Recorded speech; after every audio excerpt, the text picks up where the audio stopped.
Back on the SportsMax zone, the Bahamas ended as the highest-ranked English-speaking Caribbean nation at the World Athletics Indoor Championship, which concluded on Sunday in Belgrade, Serbia. However, it was Jamaica securing most medals, ending with 1 gold and 2 bronze. And the Bahamas ended joint 6th with 1 gold and 1 silver medal. Trinidad and Tobago, the only other English-speaking Caribbean nation to secure a medal, thanks to Jareem Richards, who landed the men's 400-meter title.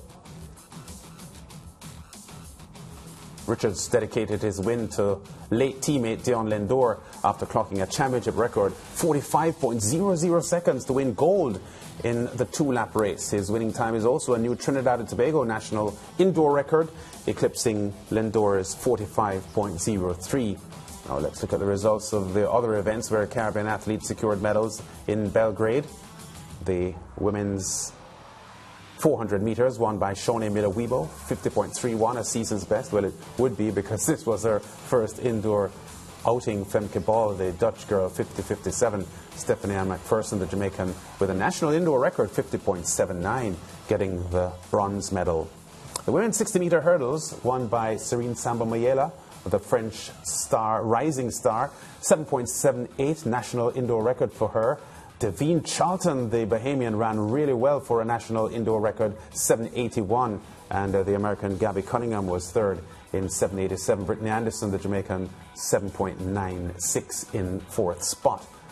The women's triple jump to Yulimar Rojas from Venezuela, a new world indoor record, 15.74 meters, and the Jamaican Kimberly Williams getting bronze there in a season's best, 14.62. The Dominican Tia Lafon getting 4th at 14.53 meters. And let's look now at the 4x400 for women, the closing event at the meet. And the Jamaica team got the gold medal in 3:28.40. Janelle Brumfield, Genevieve Russell, Renisha McGregor, and Stephanie Ann McPherson getting the job done there ahead of the Netherlands and Poland.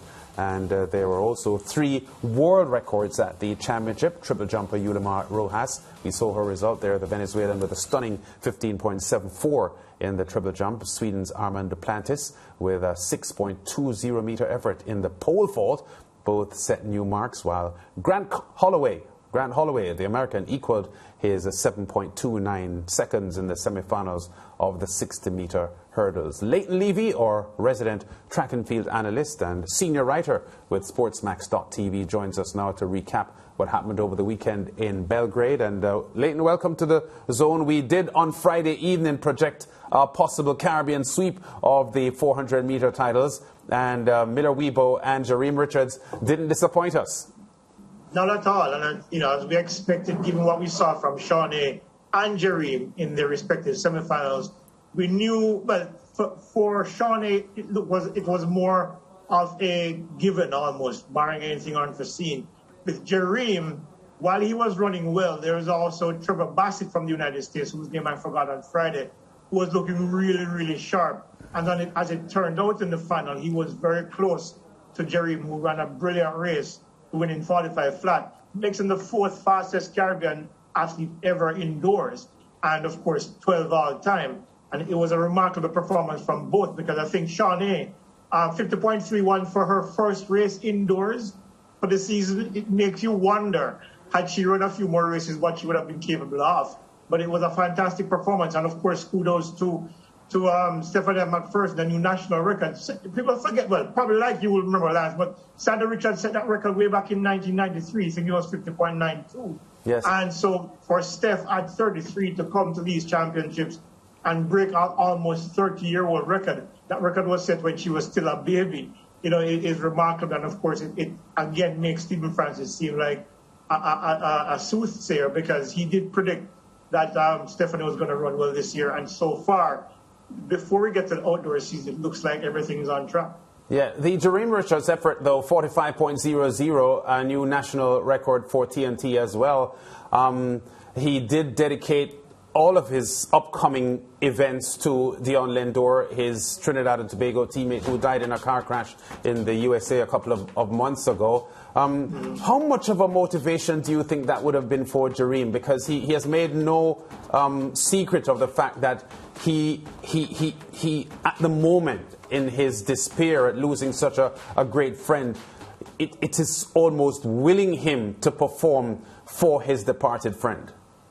I think it was significant. I mean, along with his preparation, I think the motivation behind his performance was clearly Leon Lendore, because, as you know, they were extremely close.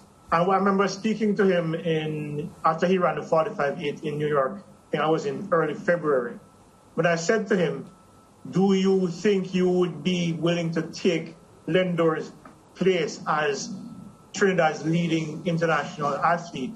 And he said yes, because that is his motivation, that he was inspired by Leon to be the very best he can be, and given the training that he's been doing, he's pushing himself because of that, obviously, yes, but obviously also because of the environment that he's in, training with the likes of Wade Van Niekerk. So the short answer to your question, Lance, definitely he's been motivated by Leon Lendore's passing and what he actually meant to him in life. Yes, Leighton. What did you make, though, of Devine Charlton's record today to win silver? I was very impressed. I remember Devine running in New York. I think it was the Melrose Games where she was disappointed with her performance. I think she ran 8:02 or 8:05, something, but it was above 8 seconds. And I remember her posting on her Instagram page her disappointment at her performance. Since that time, she's consistently gone faster. She ran 7:95, then 7:91, of course, came to these championships in great shape and looked like a likely winner in the final. As you can see, the very, very close race.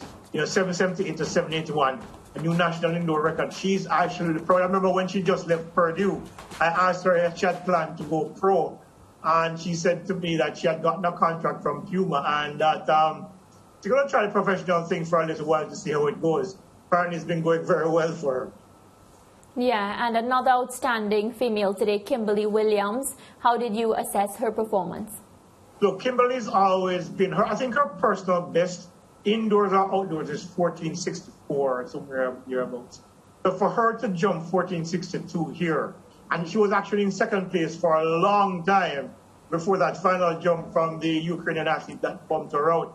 I think this was probably one of her best performances, notwithstanding the bronze. And I mean, she could have gotten a silver. Yeah, she was in position to win a silver, but it's actually a very outstanding performance from her, given the fact that we're looking at a new world record that is absolutely beyond belief, that she was able to keep her focus here. Of course, she did jump before Yulma Rose, but Yulma Rose had equaled the previous record, indoor record of 15.36 from Lebedeva from 2004 in her first jump. So she wasn't intimidated at all, because then she jumped 14.59 and then 14.62 on her final jump. It tells you that she's in good shape and, of course, looking forward to bigger things outdoors. So I was very impressed with her performance. Yeah, one of the high points of the World Indoors, Leighton, would have been the reappearance of fans, because we have endured, I would call it that, a lot of competition in recent times when the fans were just absent. How much do you think, well, knowing you probably have spoken to a couple of the athletes already, but how much would they have embraced the return of fans here to these venues where they are performing and are pumped up when there are cheers coming from the fans? Yeah, I think it factored a lot into some of the performances, Lance. And we saw that especially with the homegrown long jumper Vuleva, not formerly Spanish, Spanish. I can't remember her first name before that, but she's always an outstanding jumper. And remember, she was behind in the competition. Well, she took the lead 6.89, and then a couple of jumpers got close to 6.80, yeah. And then we saw the crowd get behind her, and then she popped a world-leading 7.06. We saw it again on the track in the 4x4s. You heard the energy, you felt the energy. Even watching on TV, you felt the energy with the crowd participating in the excitement of the men's 4x4, the women's 4x4, and in a number of individual events. Mondo Duplantis, his world record 6:20. You heard the crowd behind him, and I'm sure that it had a lot to do with how he felt able to get over that 6.20 mark, given that he had two previous attempts, and fell short. But then after the final 4x4 relay, the crowd really got behind him, and it literally pushed him over that bar at 6:20. The energy from the crowd did play, I believe, a significant part in a lot of the performances that we saw at the World Indoor Championships. Yeah, before we leave you, a couple of the events that, saw some Olympic champions shining. Lamont Jacobs, very big, powerful, a thrilling finish with Coleman for the men's 60, and got the narrow win in the end, both at 6:41. Yeah, but listen, after the Olympics last year, Lance, a lot of people doubted Lamont Jacobs' potential, and they thought that what happened in Tokyo was a fluke. He went away right after the Olympics and obviously began preparing for the indoor season. It's clear that he thrives in these big occasions, because when you look at that race and saw how relaxed he was in those final 15-20 meters when Coleman and Bracey were struggling for the line, their shoulders tense, Jacobs ran through with a lot of power and a lot of relaxation.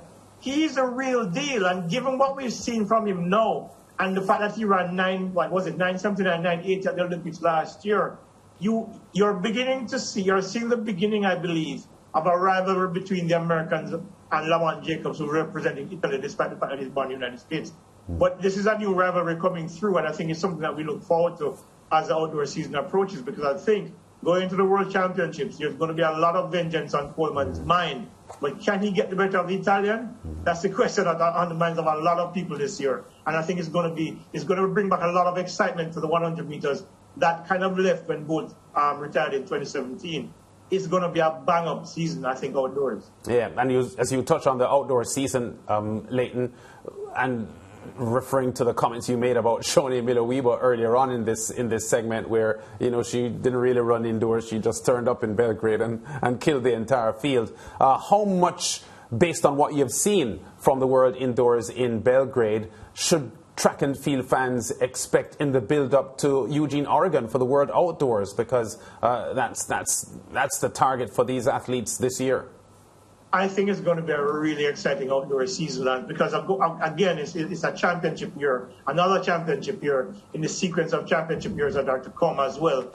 I'm looking at the 100 meters that are going to be quite exciting. The 400 meters promises to be fantastic. We saw Fred Curley training down in Grenada, running really well, and he opened his 200, I think, 20.04. Imagine him going up against Noah Lyles and, of course, the Bednareks for the 200 meters. The 400, with the likelihood of the return of Salwa Al-Nazir for the 400, along with what we've seen from some of the other 400-meter runners, female that is, and of course, trying to unseat Shaunae Miller. You remember she did say on my On Point program that she's aiming for 47 this season. That is something I think a lot of people are looking forward to. The sprint hurdles, I mean, the Jamaicans were disappointing because of circumstances beyond their control. They hit hurdles.